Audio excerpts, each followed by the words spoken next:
They're laughing while you lose money. How the 1% profits from the recession. The rich are quietly converting their money into assets to fight crisis and inflation. Now, these 5 recession-proof assets are being bought in large amounts while the public panics. In times of economic hardship, you hear a lot of complaining. People lament the lack of opportunity, the unfairness of the system, and how all the good money-making avenues are monopolized. They ask, do I have to build the next Apple or Amazon just to get ahead? Honestly, I just smile. Because buried within the core curriculum of top US MBA programs lies a powerful, often overlooked truth about wealth creation.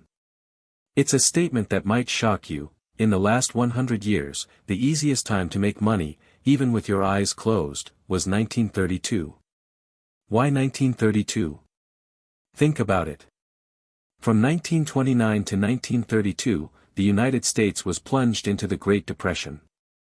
To put it bluntly, when even lawyers and doctors were standing in breadlines, that was precisely when unprecedented fortunes were being forged. When everyone else has nothing, that's when the truly strategic can acquire everything. This is the brutal, often uncomfortable process of wealth redistribution. And for those who understand and seize this moment, their financial position and social standing can be cemented for the next century. It's why the saying, wealth doesn't pass 3 generations, exists, because the window of opportunity to build that foundational wealth is rare and often arrives during times of crisis. We've been waiting for nearly a century, and that opportunity may finally be knocking again. During the depths of the Great Depression in America, if you had just a few $100s, you could walk into places like Harvard or MIT and easily recruit brilliant minds to work for you. Why? Because unemployment was sky high. Simply having a job was a lifeline, so they worked with absolute dedication. If your company failed, they were back to square one, facing the prospect of unemployment that could last years. Furthermore, renting office space was incredibly cheap, often free for the first 6 months due to astronomical vacancy rates. Most importantly, goods were in massive oversupply.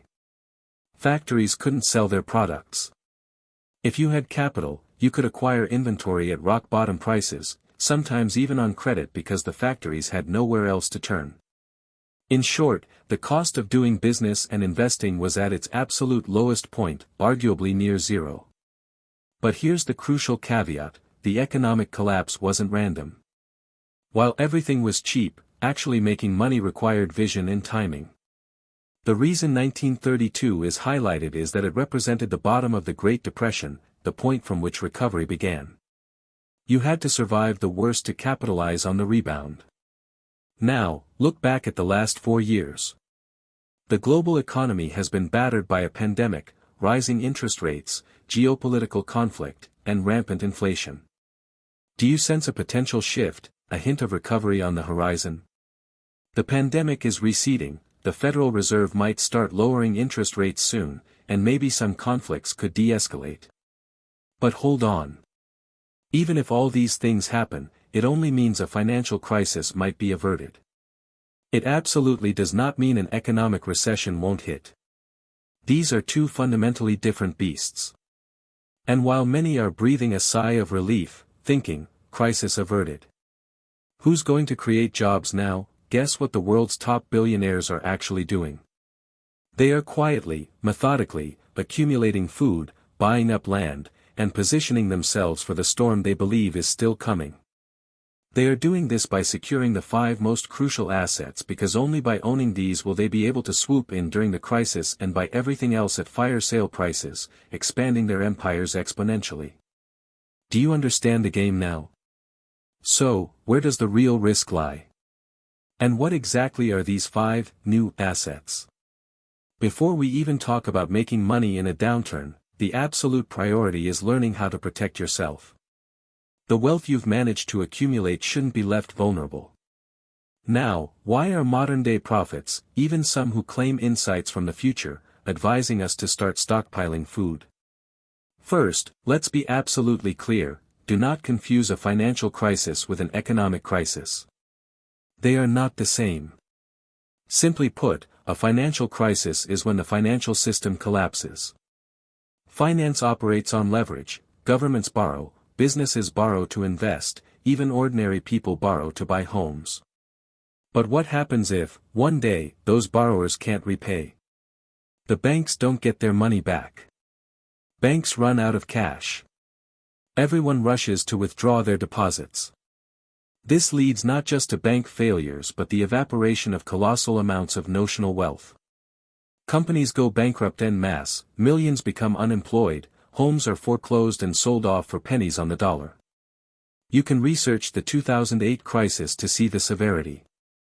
You might think, my money in the bank is safe, the government will bail them out.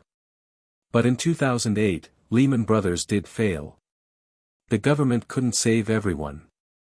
Someone had to fall, and Lehman was the sacrifice. A financial crisis is terrifying, but it's primarily a monetary problem, often solvable by injecting liquidity, printing money. That's why a financial crisis often lasts only 1 to 2 years. An economic crisis, however, is different. It happens when there is massive overproduction and goods simply cannot be consumed. Imagine ancient times, primarily agrarian societies. There was no economic crisis as we know it. Land was finite. No matter how abundant the harvest, people needed to eat. Food always found buyers. Farming was stable, you didn't worry about unemployment, only exhaustion. But then technology advanced. Machines arrived. Millions of jobs were replaced. Machines produced goods infinitely faster than humans, flooding the market. Meanwhile, the number of people with jobs dwindled. No job means no money. No money means people tighten their belts, reducing spending, buying only necessities, only the cheapest goods. Even if prices hit rock bottom, many still couldn't afford them. Look at how the US got rich during World War I. America sold weapons to warring nations, making immense profits that fueled its economy. At that time, if you were involved in building houses, roads, bridges, or cars, you could get rich. Europe was destroyed and needed rebuilding. Simultaneously, Henry Ford in the US revolutionized production with the standardized assembly line. Before Ford, building a car required skilled craftsmen who understood the whole process, building the chassis, adding lights, steering wheel, tires. One skilled worker might take a month per car. 10 such workers, 10 cars a month. Ford changed everything.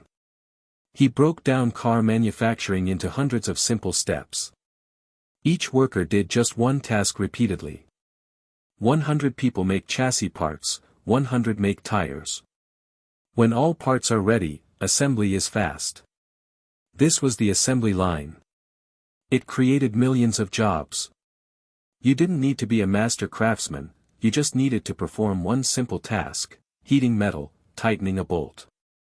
You were a small, easily replaceable cog in a massive machine. This dramatically cut costs and boosted output. While another country might produce 100 cars a month with 100 highly skilled, hard-to-find workers, the US could produce 1,000 cars with the same number of easily trained workers. They could scale up to 10,000, even 100,000 workers. This wasn't just cars, it spread across American industry. US goods became cheaper and produced faster. While buying a car in Europe might take years on a waiting list, in the US it took a month. Millions left traditional trades to work in factories. But then the problem emerged: what if I can produce 10,000 cars a month, but only 1,000 people want and can afford to buy a car? 9,000 cars sit unsold. This is overproduction. Goods piled up. Factories couldn't sell. They went bankrupt. This triggered a domino effect of factory closures and mass layoffs. The workers who only knew how to tighten a specific bolt suddenly realized their narrow skill set was useless outside the factory. They were like discarded machines. America plunged into its deepest economic crisis. The streets were filled with the poor, forced to barter goods to survive. The government, initially clinging to free market principles, believed the market would self-correct. Previously, this worked: a bumper crop year would lower food prices, boosting sales. But now, even if cars were mass-produced, people already had cars, or couldn't afford one anyway. Selling at a loss didn't work. Factories closed. Millions lost jobs. Even those with money hoarded it. Doesn't this sound eerily familiar to today? Many countries are seeing sharp housing market corrections. China, for example, houses getting cheaper, but people can't afford or are afraid to buy, increasing rentals. The car market is slowing, fewer people are buying new cars. Luxury brands are cutting prices. The used car market is stagnant, dealers lose money. Meanwhile, people are rushing to buy gold and silver. They have money, but they don't want to spend it, they want to store it. Most importantly, fewer people want children. The aging population crisis is worsening globally. In this environment, doing business is becoming increasingly difficult. Major corporations are conducting mass layoffs. Yet, prices and inflation continue to climb. Healthcare and education costs are soaring. Here's something strange: since early 2024, US stocks, gold, and even Bitcoin have experienced significant rallies. Why? Because before an economy enters a deep recession, or even a potential Great Depression, these assets often have one or more final spikes. Especially US stocks. The profits made during these rallies become the dry powder needed to buy the dip when the crisis truly hits. For us, the average investor, we don't need to be macroeconomic experts or dissect complex financial reports. The core principle of investing is simple: learn to buy when the trend is strongly upward with minimal risk, and learn to cut your losses immediately when you're wrong. The most crucial step: find a mentor with real experience and proven results. When people stopped spending money during the Great Depression, one figure stepped onto the world stage and changed the game: John Maynard Keynes. I spent 4 years in college studying him. Keynes told the US president point-blank, when people hoard cash, the government must step in. The government should issue bonds, borrow money from the public, and then spend that money on behalf of the people, investing in public works, infrastructure, or bailing out collapsing businesses. This was the prescription that cured the Great Depression. The new president dared to follow it. He borrowed heavily and invested in the economy, hiring millions to plant trees, for flood control, build roads, housing, airports, hospitals, schools. This created the easiest money-making environment in 1932. All you had to do was start a business, anything, and you could make money. If you didn't know what to do, the government would tell you, "Can you build me a school?" They handed out projects, sometimes even paying in advance.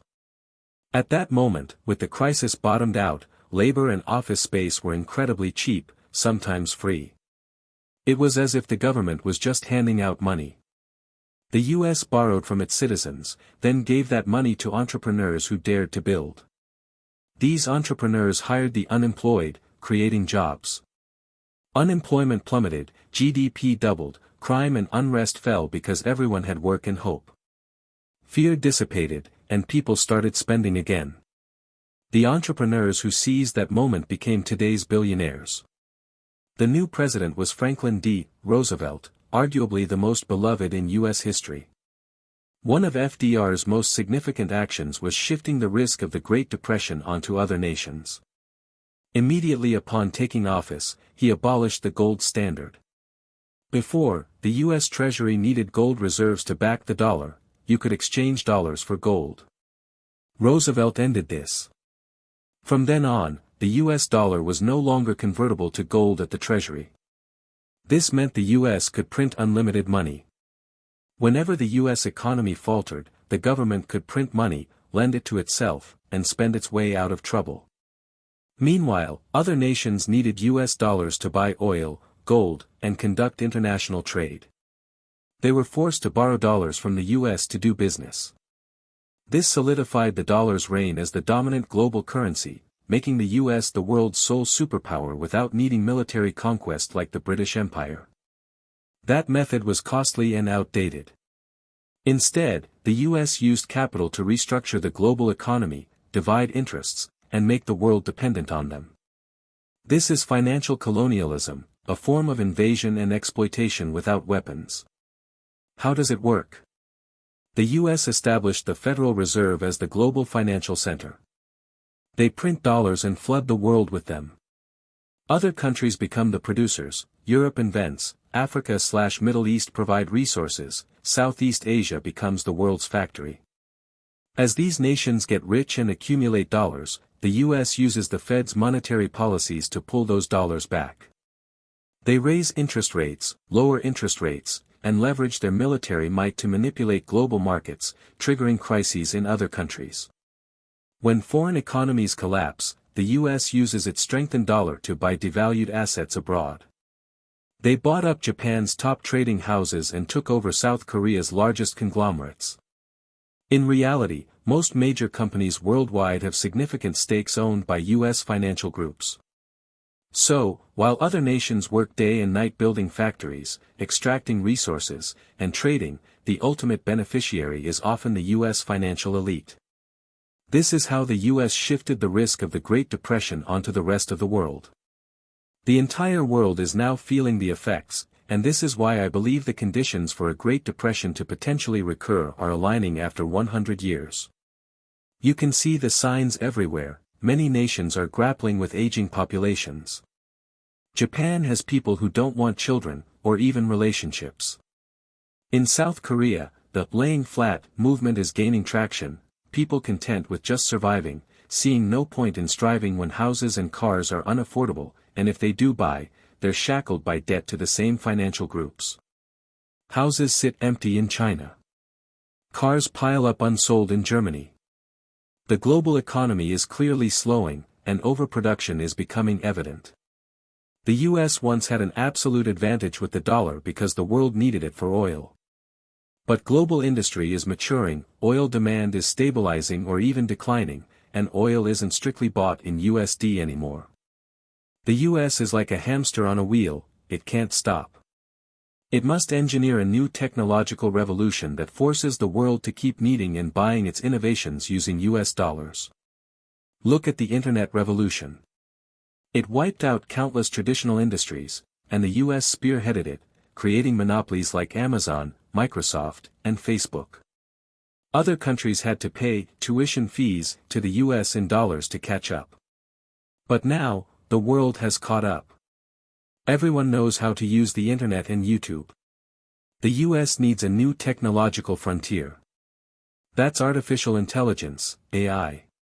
This technology must be so far ahead that other nations must come to the US to learn and pay in dollars.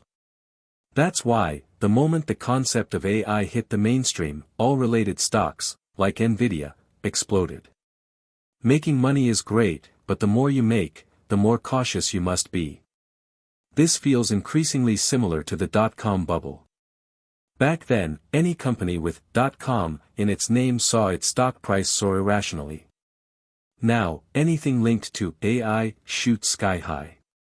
But has AI truly revolutionized practical applications yet? Has the AI era truly arrived? Remember NFTs? Once a massive craze, now rarely mentioned. I believe AI will undoubtedly have practical applications in the future, but right now, it feels like a concept floating in the sky. Is the capital pouring in now doing so too early? Is this a genuine preparation plan, or simply a strategy to inflate stock prices, attract retail investors globally, and then dump shares for massive profits? The stock market today feels like a sophisticated ATM, and few realize it. Did you know Bill Gates has been quietly selling off his company's stock for years? He's not alone. Jeff Bezos, Mark Zuckerberg, and many others have been steadily reducing their public stock holdings while secretly investing in the 5 key assets for a crisis. YouTube videos might only reach you once. If you want to keep this channel open, if you don't want to miss out on potential groundbreaking economic shifts, connect with me now. Follow my channel, it's free, and hit the notification bell. If you're worried you'll listen and forget, like this video. It'll be saved to your playlist, becoming a form of asset in your personal library of knowledge. Here are those 5 assets the rich are secretly stockpiling. 1. Land. especially farmland. Look at what Bill Gates has been doing. He's become America's largest private farmland owner, accumulating over 260,000 acres, an area larger than 10 Paris cities or 2 New York cities combined. Jeff Bezos owns 420,000 acres. Media mogul Ted Turner owns 2 million acres. Mark Zuckerberg, instead of pouring all his money into the metaverse, spent $2 billion building a massive, fortified compound in Hawaii, essentially a doomsday bunker. Even the company behind ChatGPT, after its initial massive success, didn't just reinvest everything into more AI research. One of their significant first steps was buying a large farm. Why are these tech billionaires suddenly buying up vast tracts of land? Are they planning to raise pigs? Forget conspiracy theories. Just look at the data. Every time the US stock market has crashed significantly, like the nearly 50% drop in the 2008 financial crisis, the US farmland price index soared, e.g., rising 17% in 2008. Farmland can be rented, sold, or farmed. Over the last 20 years, its returns have rivaled the stock market, but with vastly lower volatility. This is why many entrepreneurs I know are quietly buying land in the US. More importantly, farmland can produce food. Which leads to the second asset. 2. Food, or the means to produce it. The greatest utility of farmland during a crisis is food production. You might scoff, in the modern world. Starvation? Even beggars don't starve to death.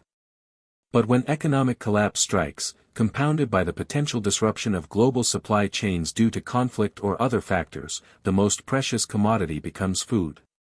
Given the current global situation, prolonged conflicts affecting various nations, even if you don't pay attention because they seem far away, the fact that US financial elites are making massive, large-scale moves to secure land capable of producing food should tell you something significant about their future outlook. 3. Gold and silver. These are the assets I prioritize whenever I make profits in dollars from the stock market. A portion always goes into gold or silver. The reason is simple: if the US dollar, or the entire financial system, collapses, the paper money we hold becomes worthless. In that scenario, the world reverts to the only true money, the money of God, gold and silver. As I've said before, with gold, I can exchange it for any currency in the world. But not every currency can be exchanged for gold. Over centuries, countless currencies have vanished, but gold remains. Even if humanity goes extinct, gold will still be here. If, like me, you want to protect your wealth or position yourself to buy cheap assets during a potential Great Depression, gold is undeniably one of the most sensible assets to hold. It's accessible to anyone, and once I buy gold, I have no intention of selling it. 4. Cryptocurrency. The fourth asset I'm choosing is what I call public currency, specifically Bitcoin. Over the past year, BlackRock, Fidelity's ETFs, and even politicians and presidents have been quietly accumulating Bitcoin daily, often below the radar. What do they know that most people don't? Right now, many people are asking me, what's good to invest in, or where are the opportunities? If I just gave you a name, I'd actually be hurting you. Why? Look at legendary investor Warren Buffett. He's far smarter than me. Every year, he publicly discloses the stocks he's bought. Logically, you should just copy him, right?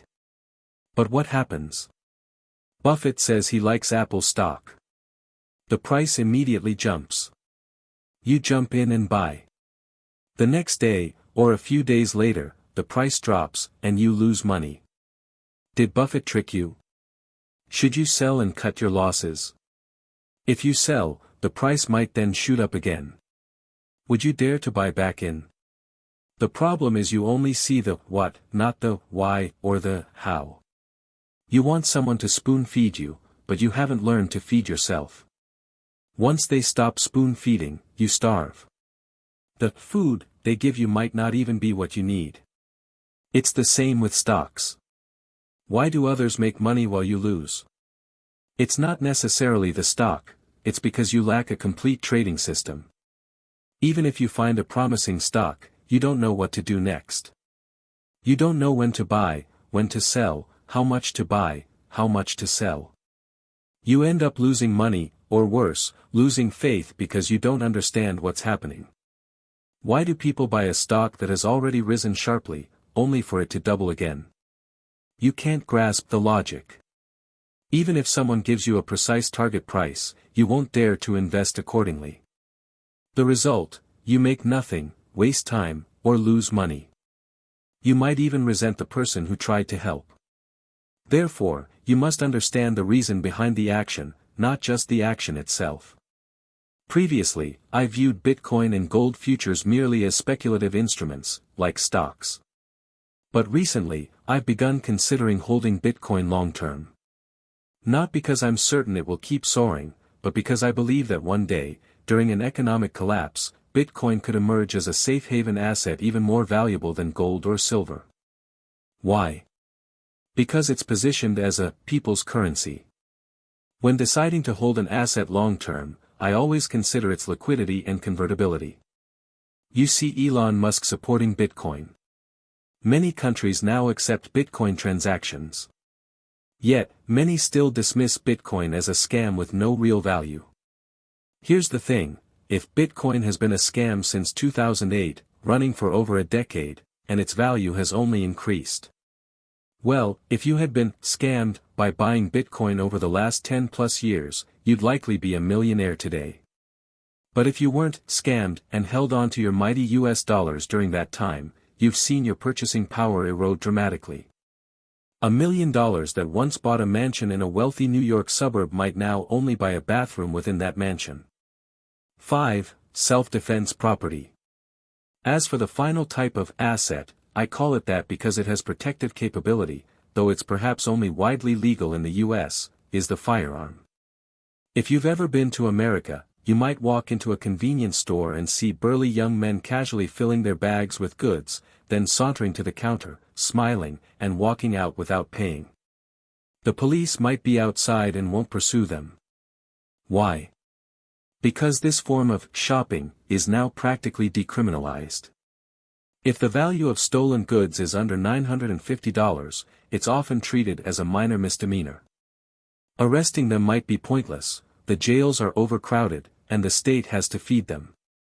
So, countless thieves immediately sell the stolen goods on Amazon or other online platforms for cash.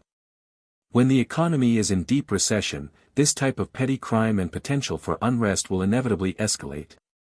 Therefore, if you live in the United States, owning a gun might become a necessary form of security. My partner and I were initially strongly against it, seeing guns only as tools of violence. But reconsider, if someone wants to kill, they can use anything as a weapon. However, if you need to defend yourself in a situation with overwhelming force disparity, perhaps only a firearm offers a chance for self-preservation.